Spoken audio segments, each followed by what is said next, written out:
can afford anything, you just can't afford everything. Every decision that you make is a trade-off against something else. And that doesn't just apply to your money. That applies to your time, your focus, your energy, your attention. It applies to anything in your life that's a limited resource that you have to manage. And that opens up two questions. Question number one, what matters most to you? Not what does society say should matter most, but what actually is a priority in your life? And question number two is, how do you make daily decisions that reflect that?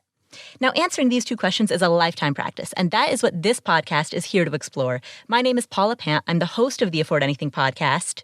We are normally a weekly show that airs every Monday morning, but once a month, on the first Friday of the month, we air a First Friday bonus episode. So welcome to the January 2020 First Friday bonus episode. Here's what we're doing today. If you've been listening to this podcast for a long time, you know that at the beginning of 2019, we put out a challenge called One Tweak a Week. One Tweak a Week is a series of 26 actionable steps that you could take that would improve your financial health and financial security. It was designed to be small steps, tiny tweaks. Each one should take less than an hour. Some of them take less than 5 minutes. And each one makes a small, actionable adjustment to your life. And so if you do one of these per week for the first 6 months of the year, for 26 weeks, then within 6 months, you'll have made some solid improvements in the way that you manage your finances and your investments in your life. So we put this out at the beginning of 2019. We released a podcast episode about it, we released a free ebook, and we released a email series such that people would receive a free email every Sunday once a week for 26 weeks. And then we developed a community that was all doing it together, that would get together on Facebook in our Facebook group and talk about it and share tips and stories and go through this One Tweak a Week challenge together. It was so successful last year that we are going to repeat this again this year, and we've made some improvements. So here's what we're doing in today's episode. First, I'm going to go through all 26 tweaks, and I'm going to do it as a bit of a lightning round. I won't go into depth on any of these, but I will spend about 1 minute talking about each tweak. So for the next 26 minutes, I will quickly go over what each of these tweaks are. And if you want a more in-depth explanation of them, episode 169 is where you can find that. You can get that at affordanything.com/episode 169. So for the next half hour, I'll quickly go through the tweaks, spending 1 minute on each. And then after that, I'm going to share a long list of new tweaks, ideas and suggestions that were generated by people in our community. So if you've already heard episode 169 and you want to skip ahead to hear the new tweaks, that's going to start somewhere around approximately the 35-minute mark-ish of today's episode. Let's say it'll begin somewhere between the 35 to 40-minute mark. So we'll share at that point new tweaks that you can also put into practice, and we'll share feedback that came from the community as they leave comments, some through email, some through voicemail, about what impact those tweaks made on their life. Now, if you want to take the One Tweak a Week challenge this year, here's what you do. Go to affordanything.com/2020kickoff. That's affordanything.com/2020kickoff. And download our free ebook, One Tweak a Week. Then I recommend setting aside 1 hour per week. Ideally, I would recommend choosing the day and time in advance, such as 7 p.m. every Sunday night, and set a recurring reminder in your calendar that that's the time each week that you go through this One Tweak a Week exercise in order to kickstart your new year. By the way, one last comment before we begin. I know some of you are listening to this episode on the day that this episode is released, and some of you might wait for a couple of weeks and then binge on a series of episodes. No matter when you're listening to this, feel free to start at any time. This is an ongoing, evergreen thing. Now, I'd recommend that you download the ebook and get started right away, because there will be a group of people in our community who are all going through it at the same time, and that way you'll be in sync with that group. Whenever you download that ebook, from that point forward, you'll start getting one tweak every Sunday. So your personal week one depends on when you begin. But if you start now, you'll be in sync with a lot of the people who are in our community. You'll be able to chat with them about it. So head on over to affordanything.com/2020kickoff, download the ebook, join the community, and shape up the first 6 months of your new year. All right, with that said, let's go through the 26 tweaks, starting with number 1. Increase your savings rate by 1%. Whatever amount you're saving right now, boost it by 1%. That's $10 per every $1,000 that you bring home. So if you have a take-home income of $5,000 a month, set up an automation that increases your savings rate by $50. Now, when I say save, I'm referring to anything that improves your net worth. So that could be making an extra payment towards a debt, like putting an extra $50 towards a credit card or a mortgage. It could be making an additional investment into a retirement account, or it could be literal savings in a savings account. Anything that improves your net worth qualifies as savings under this definition. Now, you can use an app like Acorns or Capital in order to make this contribution. You can set up an automatic withdrawal through them, or you can set up the automation through your bank or through your retirement account. The important thing is to automate it so that it happens in the background and you just do it once and never have to think about it again. So that's tweak number 1. Tweak number 2, track your net worth and your spending. There are several tools online that will allow you to track your net worth for free, such as Personal Capital and Mint. Set up an account with one of these so that you can track your net worth. You can see how your investments are doing. You can see the progress of how quickly or slowly your net worth is growing or declining. And you'll have a central dashboard that shows you that snapshot of your financial health. You can also use these tools to track your spending. And looking at both of these together will give you a good sense of how you are managing your money and the direction that you're moving in. So that is tweak number 2. Tweak number 3, check your credit report. And in fact, I'm going to modify this one a little bit. Freeze your credit. So here's the deal. There are 3 major credit reporting bureaus: Experian, Equifax, and TransUnion. Each bureau allows you to check your credit report for free once a year. Now remember, your credit report is different from your credit score. There are many tools, including some credit cards, that will tell you your credit score, which is a 3-digit number. But your credit report, which is a detailed report of all of your accounts, that's something that you want to look at annually. And since you can do this for free once a year from each bureau, the ideal way to space this out is to create a calendar reminder to check your report at one bureau every 4 months. So 1 in January, 1 in May, 1 in September. So in week 3, you'll be checking your report from one of these bureaus and then setting a calendar reminder later in the year for the other 2.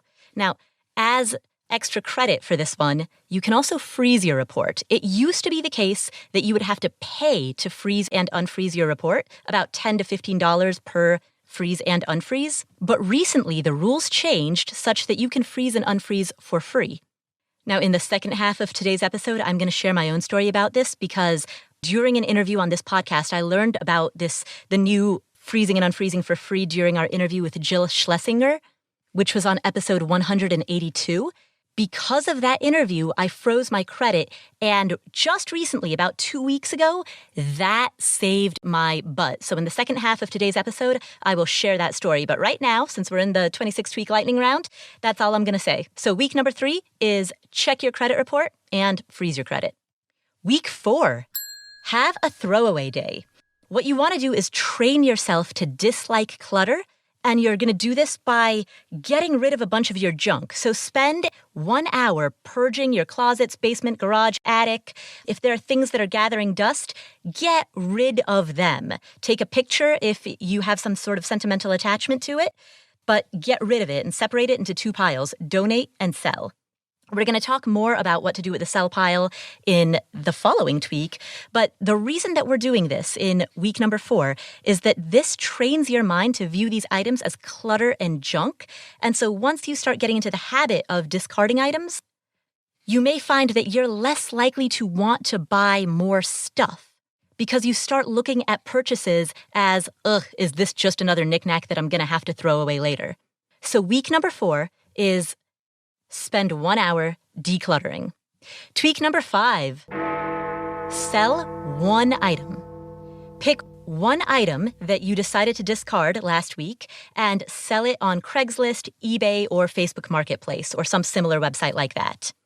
Now, your time is valuable, so ideally pick the one item that you'll get the highest amount of money for, 30, 40, 50, 60 bucks.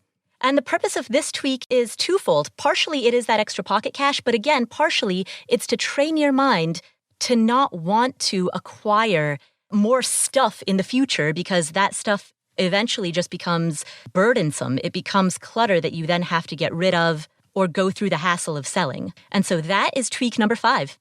Tweak 6 is to write your why in fewer than 100 words.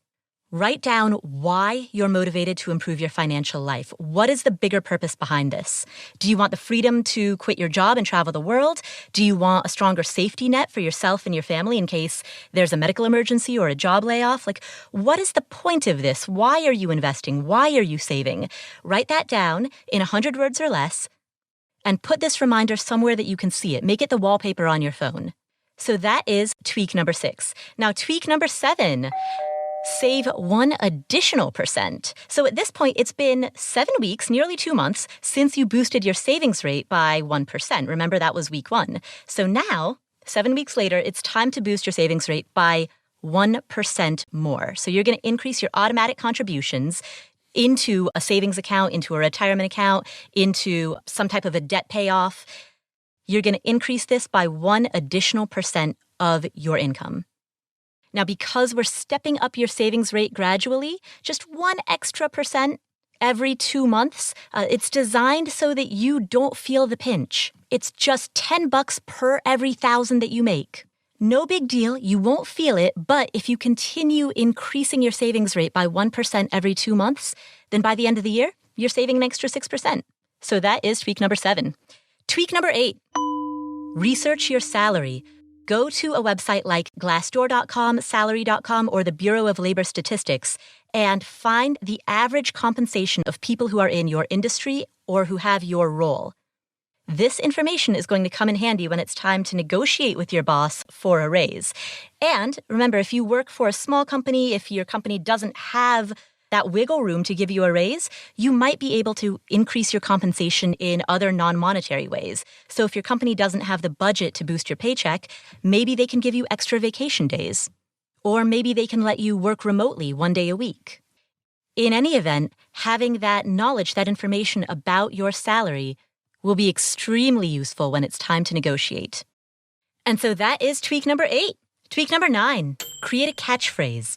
Develop a catchphrase that you will repeat to yourself whenever you're about to spend money. For example, that catchphrase might be, would I rather spend X or would I rather put this money towards, and then insert goal here, right? So for example, when I was saving up money to travel, whenever I was on the verge of making a purchase, I would say, hey, you know what? Would I rather buy this thing or would I rather have an extra $20 that I could put towards my travel fund? And that was sort of a catchphrase or a question that I repeated to myself every time I was about to make a purchase. So think about a goal that you have and then turn that into a catchphrase or a question that you constantly ask yourself. Hey, would I rather buy these Apple AirPods or would I rather have an extra $150 to put towards my trip to Thailand? And so that is tweak number 9. Tweak number 10. Adjust your thermostat. Now, this is an extremely specific tweak. I know the last few ones that we've had have been a little bit more conceptual, like have a catchphrase or write down your why or even negotiate your salary. They've been a little bit more thinking ones. So in week 10, we're going straight to a very, very quick action that you can take, which is adjust your thermostat. Adjust it by 1 degree or 2 degrees. So if you normally heat your home to 68 degrees during the winter, adjust it to 67 degrees. Maintain this 1 degree change for a month and then adjust your thermostat 1 more degree. This is something that is good for the environment. It allows you to save money and it's a fairly imperceptible difference. 1 degree is not enough to make you start wearing jackets around the house because you're so darn cold, but it's something. It's a small tweak that you can do. It takes 5 minutes and that is your small victory for week 10. And week 11, same deal. Fill your tires. So check your tire pressure and inflate your tires to the recommended levels. This, again, is a tweak that is fairly simple to do. It doesn't take very much time, about 20 minutes, and it improves your gas mileage. So you do it once, and you get the benefit of that improved gas mileage for weeks or months to come. So that is week 11. Week 12, hold online items in your cart for 1 week. In week 12, you're going to be delaying any online purchases that you're making by a week. You'll still make online purchases. If you're a member of Amazon Prime and you use that to buy normal household items, you can keep doing that. I'm not saying change your habits and go get in your car and drive to a bunch of different stores. I get the convenience of buying things online. I buy almost everything online myself. But this week, and this week only, get into the habit of putting things in your cart and then instead of checking out right away, keep it in your cart for a week. And at the end of the week, if you still want it, then you can order it. So by giving yourself that delay, you might reduce the number of unwanted purchases or impulse purchases that you make. So that's week 12. Week 13, switch your mortgage to bi-weekly payments. So if you are currently making monthly mortgage payments, switch to bi-weekly mortgage payments. And the reason for this is because if you make monthly payments, then you'll make 12 payments per year. But if you make half of a monthly payment bi-weekly, then you'll make a total of 26 payments per year instead of 24, which means that you'll make an extra half month's payment without even noticing it or without even feeling the pinch. So by paying half of your mortgage bi-weekly rather than your full mortgage monthly, you trick yourself into accidentally paying for an extra half of a month each year.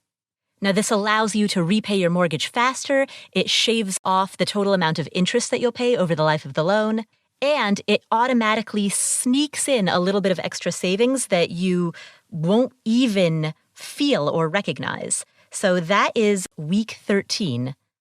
Week 14, embrace old school energy efficiency. So in week 14, you're going to be sealing the drafts around your home. Apply weather stripping around drafty doors and windows. Use caulk to seal the air leaks through cracks or gaps that are less than 1/4 of an inch. Weather stripping, as a general rule, is better for home components that move, like doors or windows. Caulk is better for home components that are stationary, like the outside edge of outlet cover plates. The reason that we're doing this, the reason that week 14 we're focusing on these old school weather stripping, caulk, things like that, is because this doesn't cost a lot, it doesn't take a lot of time, and it can help you save money and is good for the environment.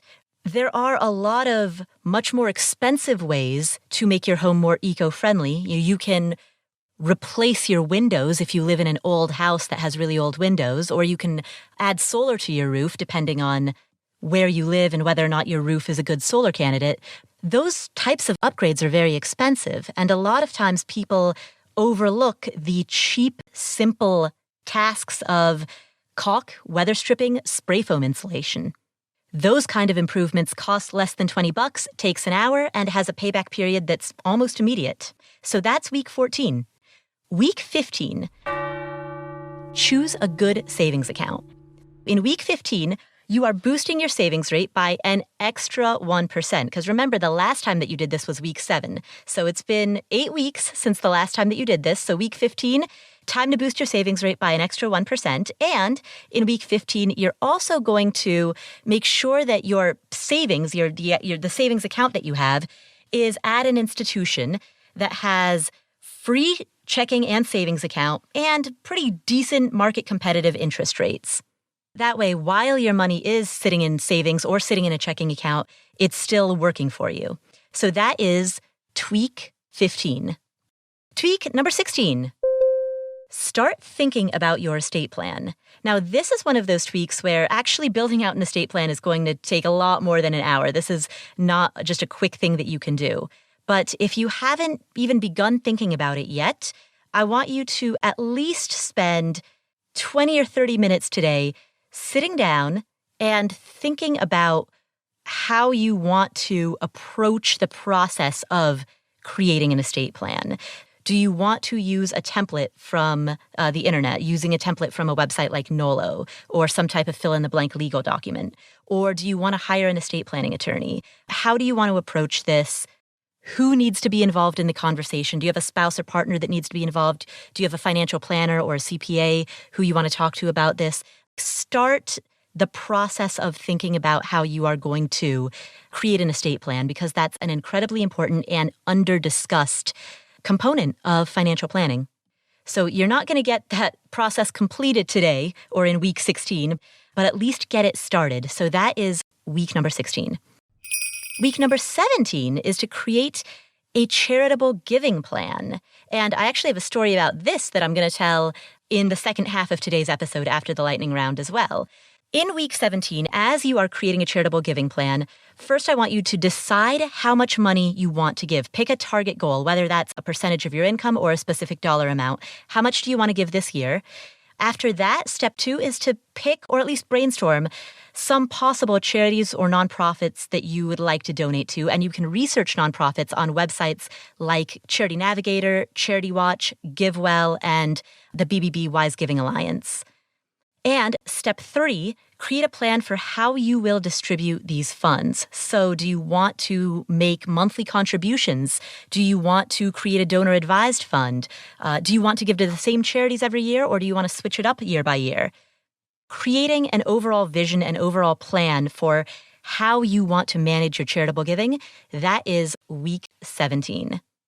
Week 18, take your pets to the vet, and more broadly, take care of preventative measures, because prevention and routine maintenance for your pet's health, for your own health, routine maintenance for your most expensive belongings, such as your home and your car, these things are essential for your financial life. And it can sometimes be tempting to want to quote unquote save money by ignoring prevention or by ignoring routine maintenance.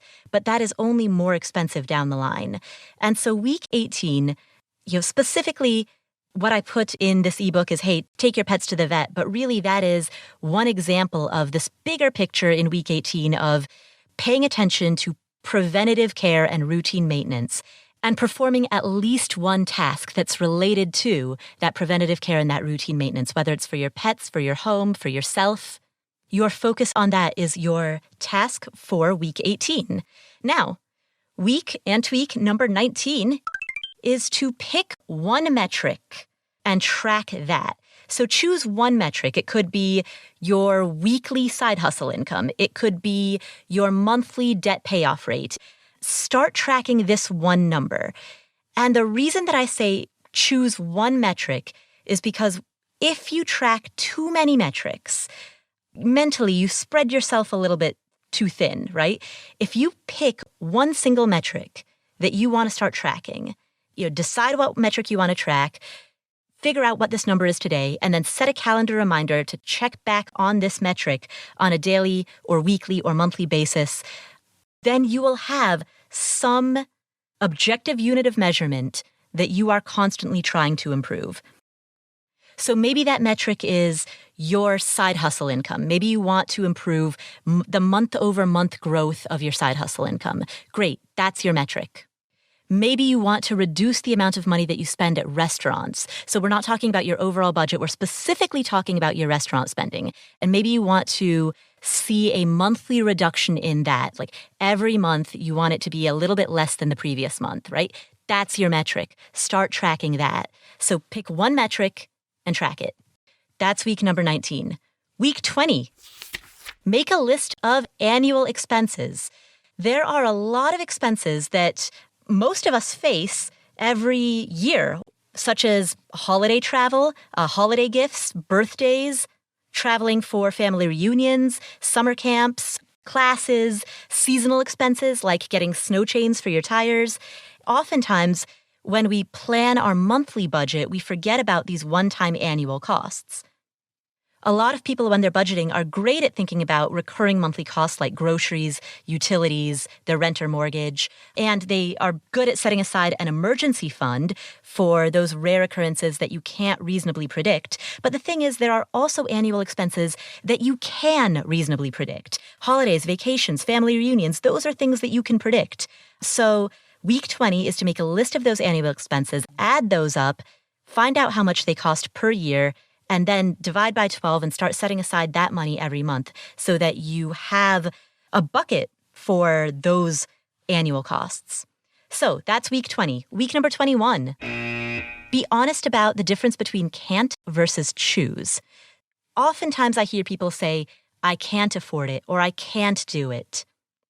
In this week, I want you to be conscious about every time you hear yourself say the word can't. If you say, I can't start a side hustle because of XYZ, or I can't invest in real estate because of XYZ. Notice yourself saying that and create a list. Open up a note-taking app on your phone, create a list in Google Docs or in Evernote in which you write down every time that you notice yourself saying or thinking the words, I can't. And at the end of the week, review that list and ask yourself how you can reframe that. Is it that you can't, or is it that you choose not to, or you don't want to, or you would prefer not to, or you don't know how to? Actively addressing this mental shift between can't versus choose, that is your task for week 21. Now, week 22 is to enjoy one free activity. The idea behind this is to stop associating enjoyment with spending. Oftentimes, people use those two terms interchangeably. They talk about spending money as though that is enjoying your life. In week 22, we want to break this association. So this week, your task is to participate in one free activity. So you might take a walk through a really beautiful city park, or stroll through a really cute neighborhood where you enjoy looking at the architecture, or walk around taking photos of street art with your phone, or visit an animal shelter, or go to the library. This week, you're going to go out and have fun and do something enjoyable that's totally free, so that way you can train your mind to break that association between spending and enjoyment. Week number 23. Check the expense ratio on your funds. If you hold mutual funds or index funds, check the expense ratio, and if that expense ratio is higher than 0.5%, rethink whether or not you want to be in that fund. Week 24. Negotiate your interest rates. So this applies to people who are carrying credit card debt. If you have a balance that you carry on your credit card that you don't pay off in full at the end of the month, if you're carrying credit card debt, call up your credit card company and negotiate your interest rate. Point to your history of being a good customer who's made on-time payments and ask them if they would be willing to lower the interest rate that you are paying on your balance. If they say yes, that's fantastic. And if they say no, then it might be time to make a balance transfer to a different card. So negotiating your interest rate on revolving debt is your task for week 24. Now, week 25 is to strengthen your passwords. Create strong passwords for your financial accounts. And the reason that I include this here is because preventing identity theft is, again, an important and very overlooked aspect of maintaining good financial health. And again, I'm going to tell a story about this in the second half of the show. So week 25 is to strengthen your passwords. Week 26, cut the cord.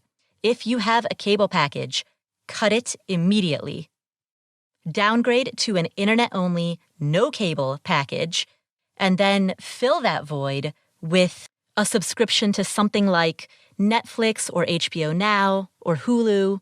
My recommendation is not to subscribe to all of these, but rather pick one, subscribe to just that one thing, subscribe to just Netflix, use that as your source of entertainment, and if there's a show that you really want to watch that's on HBO Now, then when you're ready to watch that, you cancel your Netflix subscription, you start the HBO Now subscription. That way you're only paying for one at a time rather than paying for multiples simultaneously.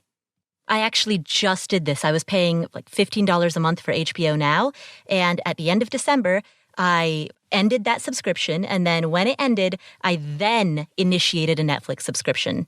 That way I'm only paying for one at a time. And so that is week 26. And so that's our lightning round of the 26 tweaks. Now you can get a reminder of one tweak per week and take part in this challenge by downloading the free ebook at affordanything.com/2020kickoff. That's affordanything.com/2020kickoff.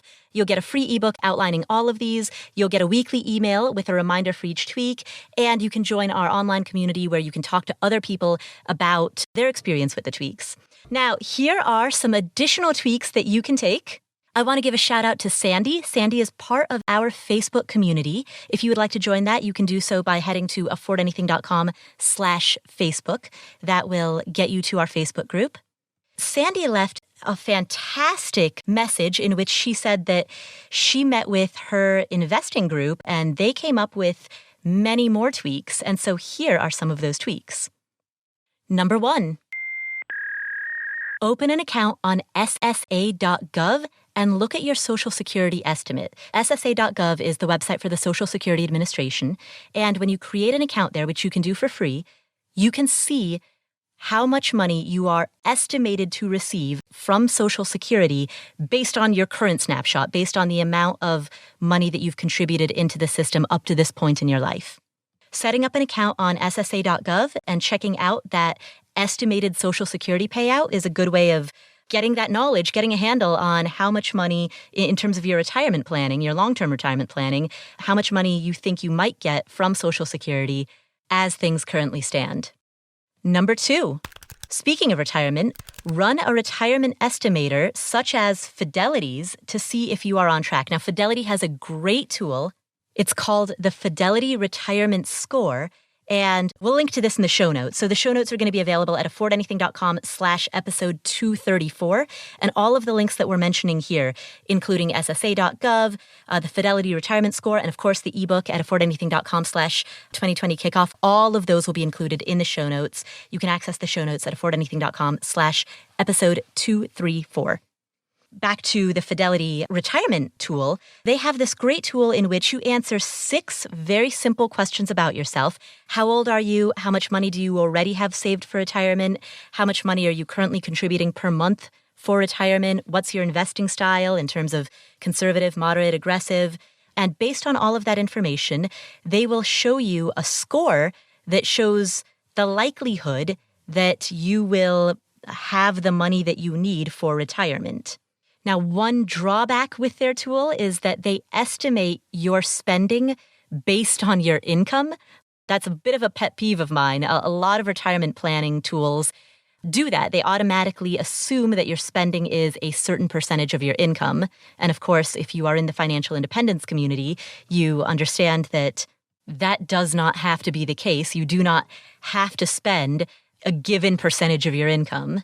And particularly as your income rises and as you have more and more discretionary income, oftentimes it's the case that the percentage of your income that you spend declines, sometimes quite significantly, because when you're a high income earner, it's much easier to live on a small percentage of your income. So that is one drawback with the tool. But that being said, tools like that, like Fidelity's retirement score, CNN has a calculator on how long it will take you to become a millionaire. Tools like that they're fun to play with. They're fun to type in your information and see how on track you are, and then revisit them from time to time. And take it with a grain of salt, but it's a fun way to keep your head in the game and run your numbers and get some type of feedback on your current financial snapshot. So again, we'll link to those in the show notes to a few of those tools. That's at affordanything.com/episode 234. So that's number 2. Number 3, consolidate your retirement accounts. If you have old 401k accounts or other retirement accounts that are being held with former employers, roll those over so that you have all of your retirement assets under one provider. It simplifies your life. Now, the time that you might not do that is if you have a current employer that does not have a very good selection of investments in the 401k or other retirement plan that they offer. If that's the case and you have a different retirement account that holds better investment choices, in which you can access better funds, that might be a reason to have multiple accounts. But assuming there isn't any good reason to keep multiple retirement accounts open, roll over old accounts so that everything is under one roof. Number 4, check the beneficiaries that are listed on your retirement accounts, your bank accounts, your savings accounts, and update those as needed. Spend 1 hour methodically logging into every single one of your accounts and checking and updating that beneficiary information. Number 5, shop your cell phone plan. Are you still in the best plan, or could you switch to something less expensive? Number 6, shop your home and auto insurance. And also, while you're doing it, review the level of coverage that you have. Is the deductible an appropriate amount, or can you increase the deductible in order to get a lower premium? Number 7, Get umbrella insurance if your net worth is $1 million or more. Umbrella insurance provides extra liability insurance beyond what's provided by your home insurance or auto insurance, and so it provides that extra layer of security. If you own a rental property or if you have a high net worth, umbrella insurance is highly recommended. Number 8, check your tax withholdings and adjust if necessary. If you are overpaying, you can adjust your withholding and then send that extra money directly into savings or into debt payoff. Number 9, learn how to borrow Kindle books and audiobooks from your local library. Many people are not aware that their libraries will lend out ebooks and audiobooks. If you haven't set that up yet, it's a great way to read or listen to books for free. And number 10 from this list that our great community member Sandy provided is rebalance your accounts. Set a calendar reminder once a year to check your asset allocation in your investment accounts and rebalance as needed so that your asset allocation stays on track as to where you want it to be. This is something that it's easy to forget to do, so just set an annual calendar reminder, a recurring calendar reminder, so that there's a particular date each year when you do this. Sandy actually shared several more tips as well. Those are 10 of them. You can find the rest in our Facebook group, which you can access at affordanything.com/Facebook. We also have a tribe in our community that is going through One Tweak a Week together. So you can join that tribe at affordanything.com/community. I'd like to share this voicemail from a member of our community named Erica, who took part in the One Tweak a Week challenge last year. And here is what she has to say. Hi, Paula. My name is Erica, and my favorite tweak was the 1% increase in savings that we did periodically throughout the challenge. A tweak of my own that I adopted to try to save money included a challenge for no eating out. So I started by not eating out for a period of 1 week or a period of 2 weeks, and then I grew this up to a period of 3 weeks throughout the year of 2019. And to recap and kind of summarize the most impactful takeaways from participating in this challenge was that I increased my savings rate by about 10% for the entire year. And I also altered my stock portfolio to decrease my expense ratios, which was one of your earlier tweaks. I've also gotten my will and estate planning in order, which has been a tremendous help and kind of lessen that potential mental worry. So thanks again, and looking forward to more tweaks in the new year.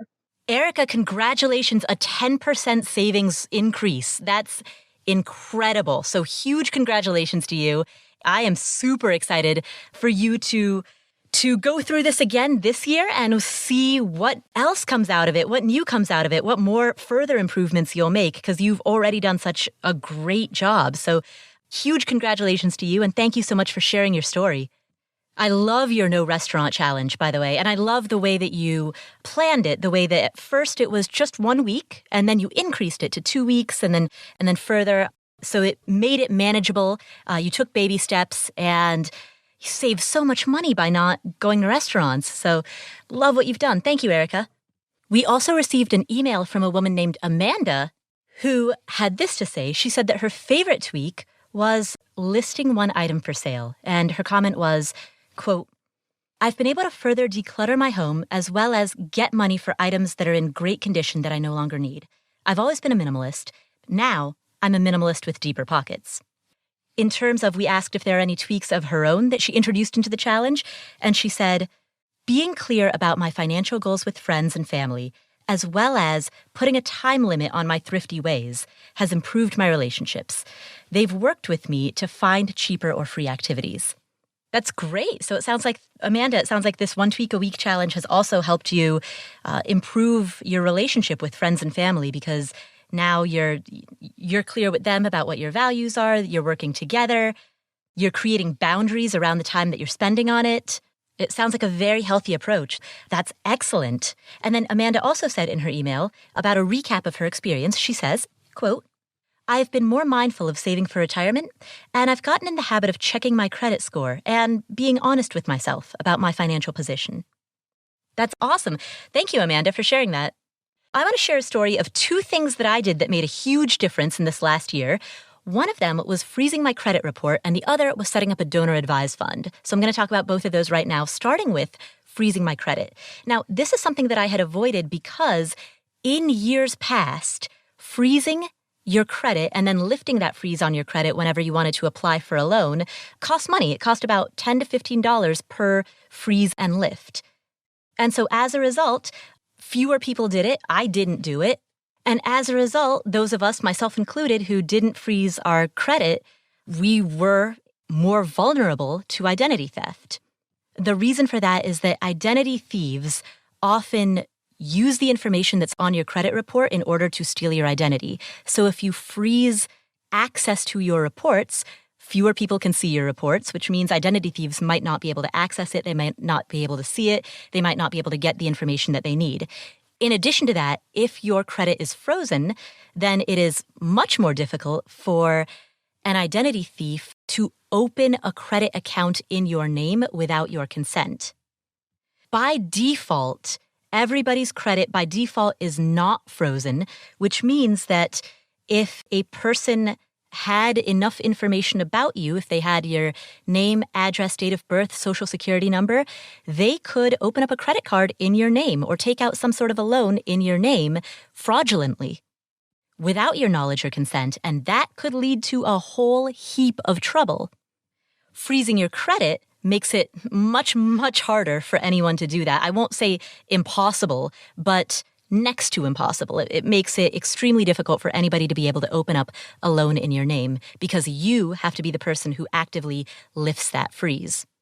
So despite the added security around identity theft that's offered by a credit freeze, very few people did it because of the fact that it costs money. But then what happened was in 2017, the credit reporting bureau Equifax had a major data breach. This breach in data exposed the personal information of 147 million people. Think about that. That is nearly half of the population of the United States. I'm shocked that it wasn't a bigger story than it was. So that massive Equifax data breach, which happened in 2017, put half of the U.S. population at risk. It exposed people's names, birth dates, social security numbers, and one of the fortunate benefits that came out of that is that now you can freeze your credit for free and lift that freeze for free. Now that whole process does not cost anything to you.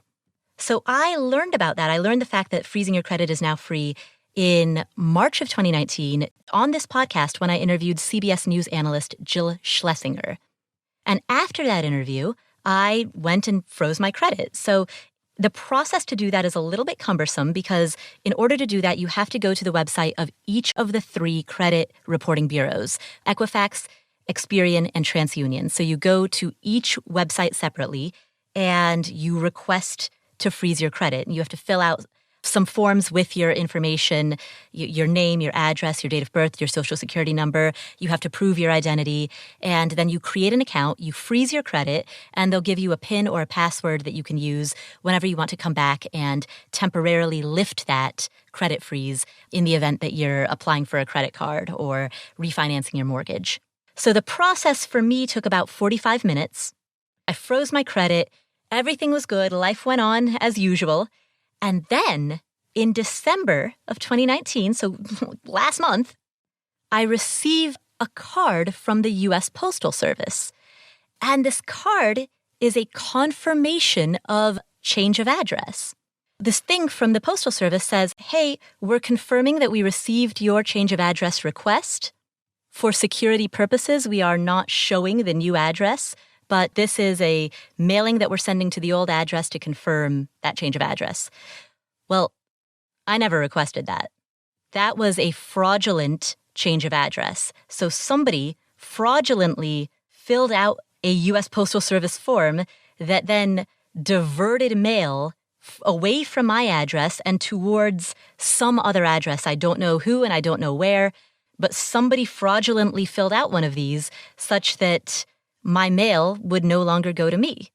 Now, as I said, I received this in December, and as you recall, if you're a longtime listener, I spent the entire month of November in Ecuador, which means that whole month of November, mail was piling up. So I actually do not know. I received it in December, but I do not know when they sent it. It's possible, although I can't confirm it either way, it's possible that they sent that as early as sometime in November while I was out of the country, and I just didn't receive it until I came back.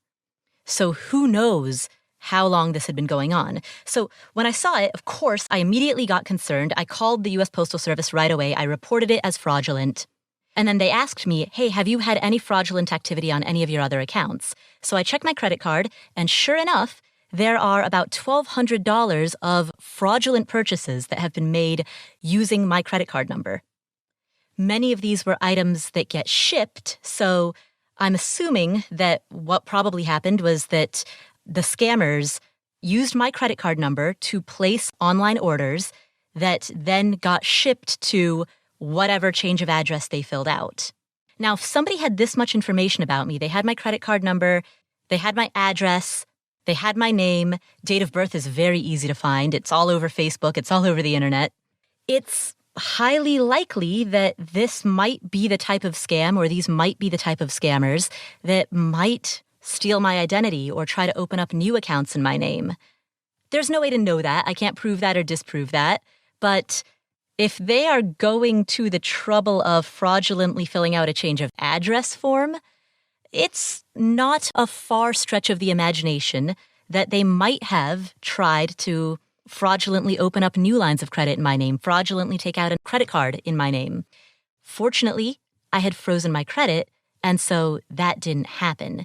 And that was a huge wake-up call / validation of exactly what Jill Schlesinger and I discussed in episode 182, the importance of freezing your credit.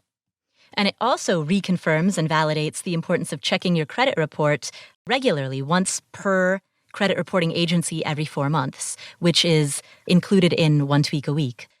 I share that story to illustrate that, we talk about these things in concept. We talk about checking your credit report or freezing your credit in concept, but when the consequences of that actually affect your life, those are the moments where you're like, whew, glad I took action on that. And all of a sudden, that 45 minutes that I spent freezing my credit, which I'd previously thought of as kind of cumbersome, like, oh man, I got to spend 45 minutes doing this, that suddenly felt like nothing, like the least cumbersome task in the world, as compared to how much work would have been involved in unscrewing up the situation if I had actually had my identity stolen. Again, it's that small investment in prevention that saves you big down the line. So I hope you join One Tweak a Week. I hope you take part in this challenge for the next 6 months, the next 26 weeks. And remember, one of our first tweaks that we tackle is creating a system to methodically check your credit report every 4 months and to freeze your credit. And again, you can download that ebook at affordanything.com/2020kickoff. That's affordanything.com/2020kickoff.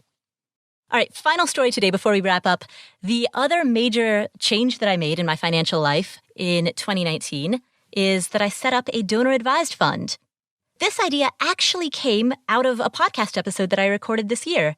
In episode 207, which aired in August 2019, financial planner Sophia Berra, who is hailed by Investment News as one of the top 40 under 40 financial planners, she joined me on that episode to answer questions that came from you, the community.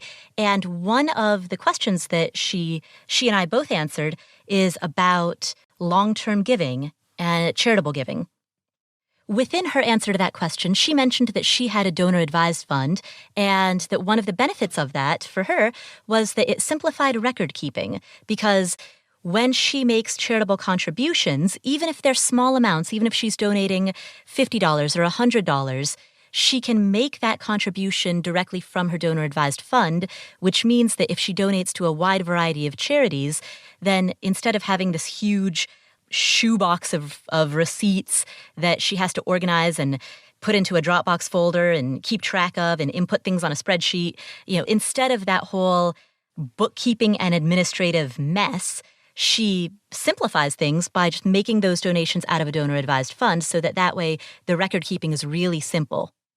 The records of all of her charitable activity, both contributions into a fund as well as grants made out of that fund, are consolidated in one place.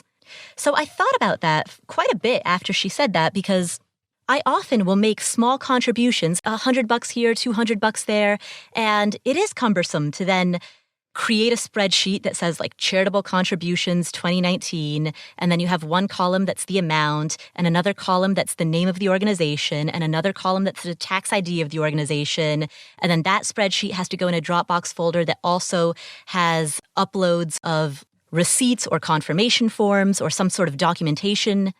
Organizing it that way is a huge pain in the butt. And so when Sophia described the organizational simplicity of a donor-advised fund, that really appealed to me right off the bat. And then I started looking into it further.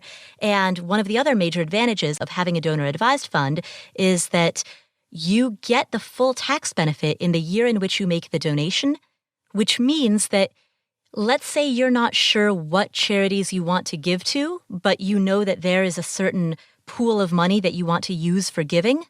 You can donate that money into a fund and get that tax write-off in that current year in which you make that donation.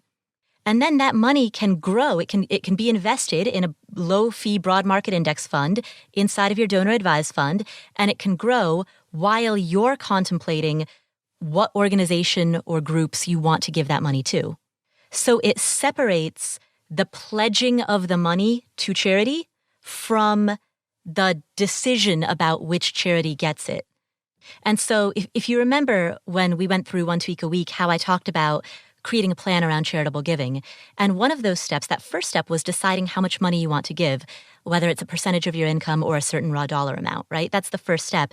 And then after that, the second step is deciding who gets it, what nonprofits do you want to give it to? So if you've done step one, but you're still, the jury is still out on step two, well, a donor-advised fund is perfect for that situation.